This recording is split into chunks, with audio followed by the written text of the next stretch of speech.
안녕하세요. 오사카 옥수수 콘상입니다. 오늘은 교토로 향하고 있습니다.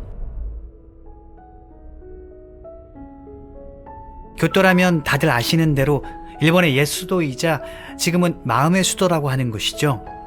각종 문화재와 유적 등 일본의 옛 모습을 가장 잘 지켜오고 있는 곳이 바로 교토가 아닌가 싶네요. 그러다 보니 일본의 유적뿐만 아니라 우리 선조님들의 발자취 역시도 상당히 많이 남아있는 것도 사실이죠. 오늘 가는 곳들은 교토에 관광으로 오셔서는 들리기 쉽지 않은 곳들이지만 그래도 의미 깊은 곳이기에 이 자리를 빌어 꼭 소개해드리고 싶어 가는 중입니다.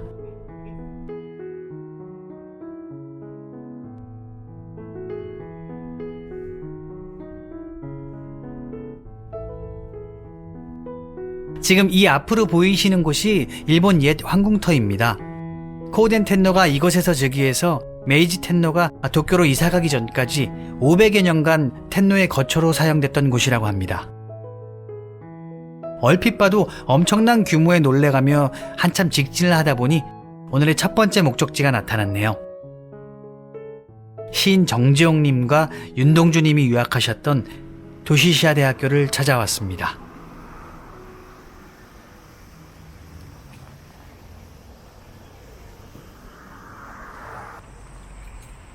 시비만 얼른 찍고 오기로 허락받고 들어온 거라 이 예쁜 학교를 제대로 보여드리지 못하는 게 많이 아쉬웠네요.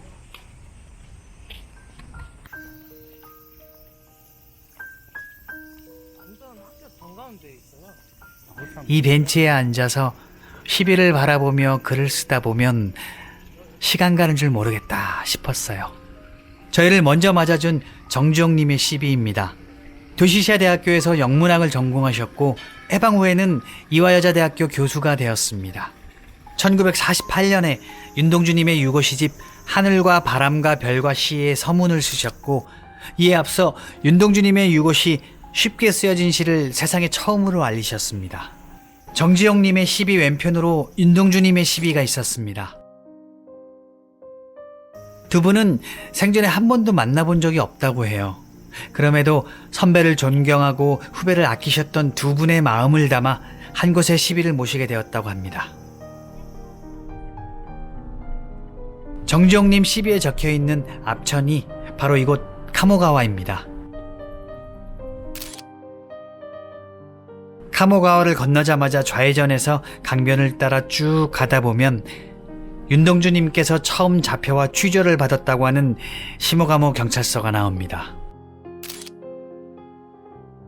앞에 보이는 저 건물이 그 경찰서입니다. 지금도 여전히 경찰서로 사용되고 있다는 게 묘한 느낌을 들게 하네요. 차를 세워두고 앞에서 찍고 싶었지만 쫄보 둘이 갔던 터라 지나가면서만 찍기로 했습니다. 지금 같은 시대에도 경찰서 앞에서 영상 하나 찍는 것도 이렇게 눈치가 보이는데 새삼 독립운동하셨던 분들의 용기에 절로 고개가 숙여졌습니다. 한 바퀴 크게 돌아 지나가면서 찍어보았습니다. 다음으로 찾아온 곳은 교토예술대학교에 있는 윤동주님의 시비입니다. 이 학교 터가 예전에는 윤동주님이 살았던 기숙사터였다고 해요. 육첩방은 남의 나라에서의 그 육조 다다미방이 바로 이곳 기숙사방이었던 것이고 귀국 준비 중에 연행되어 가셨던 곳도 바로 이 기숙사였다고 합니다. 도시시아 대학교 시비는 교내에 설치되어 있었지만 이곳의 시비는 보시는 대로 길가에 세워져 있습니다. 지나다니는 일반 시민들도 다들 볼 수 있도록 학교 정문 바로 옆 길가에 당당히 모셔져 있는 모습이 정말 신기하기도 하고 또 고맙기도 했네요.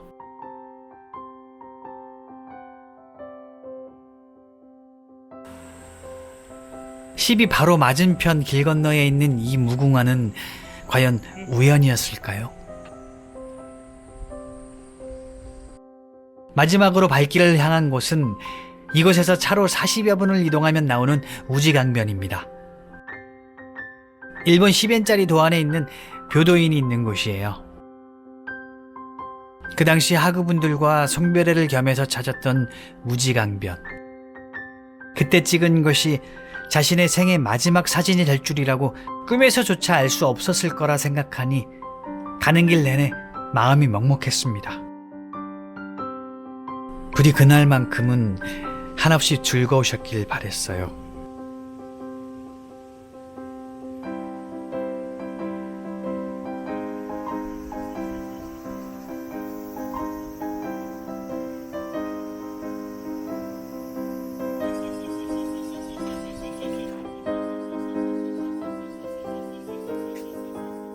산책로를 따라 시간 여행하듯 당시를 떠올려가며 한참을 걷다 보니 그 끝에서 윤동주님의 시비를 만날 수 있었습니다.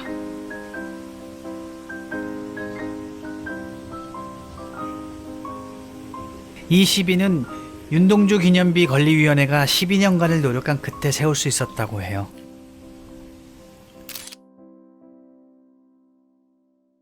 이 우지강변에서 찍은 사진이 그의 생애 마지막이었다는 것이 이곳에 시비를 세운 이유라고 합니다.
이 다리가 마지막 사진을 찍었던 그 다리입니다.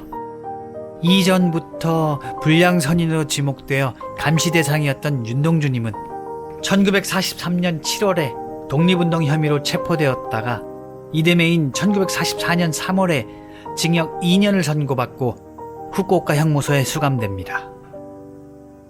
그 후 생체 실험으로 의심되는 만행에 의해 1945년 2월 16일 27살의 젊은 나이로 돌아가시게 됩니다. 윤동주님을 독립운동가로까지 볼 수 있겠느냐고 하는 분들도 있습니다. 누구나 알듯 시인 윤동주는 총칼로 독립운동을 한 분이 아닙니다. 그렇다고 나아가 싸우라는 선동의 글을 써서 독립운동을 하신 분도 아닙니다. 하지만 저는 한글로 글을 쓰는 행위만으로도 문제가 되던 그 엄혹한 시대에 그까지 펜대를 거꾸로 향하지 않고 바르게 사용하신 그 용기만으로도 이미 큰 독립운동가 중 한 분이라고 생각됩니다.